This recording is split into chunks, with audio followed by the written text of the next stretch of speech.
It's a privilege to live in a place that's this sort of old, you know. It's obviously seen hundreds of years of activity, mainly farming, and I'm sure there are people that have lived here that are still here, you know, even today.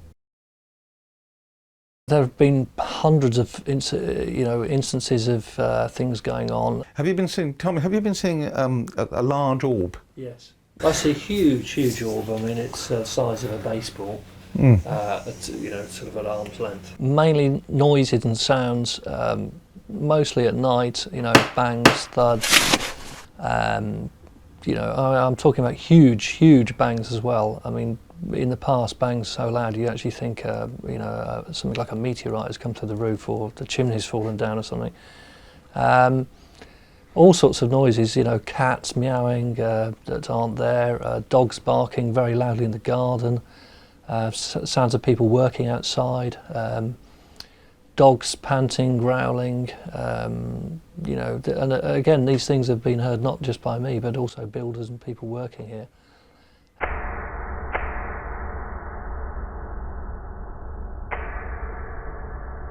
So builders and people working here.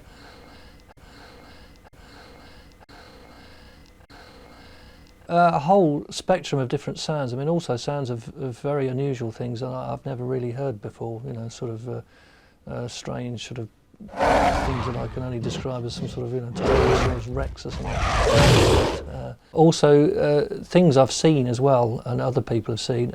I've seen a shadow of a man in the garden. I've seen, visually shadows darting around the place.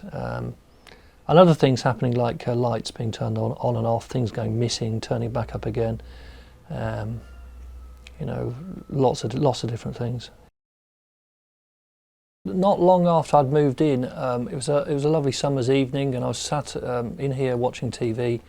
It was about 9:30, 10. It was still a little bit light, and there was a noise of the side door opening, which surprised me. The dogs barked. I went out and had a look, and there was no breeze at all. The door had actually been opened wide, which is, fairly significant to actually push it open. So that was one occasion. I've had the bedroom door open and close a few times, particularly the latch being rattled as if somebody's opening and closing it. It's been pounded on a couple of occasions quite heavily. Yeah, the doors do occasionally open and close, but also you get the sound of opening and closing when they don't appear to be moving as well. I'd taken some photographs around the house, and I found that there were a lot of these strange photographic anomalies, orbs, and I wanted to find out a bit more about it, so I looked on the internet on a Google search, and I found Patrick's website. I noticed that he invited people to send images of these orbs to him for analysis, which I thought was interesting.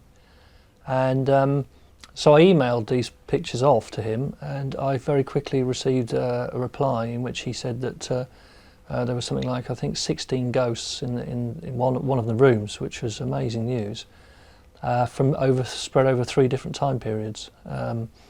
And he pointed out there was a very strong presence in the house that was making some very loud noises and bangs in the night, which had woken me up. And I mean, people had heard them, not only me, but also guests had heard them as well.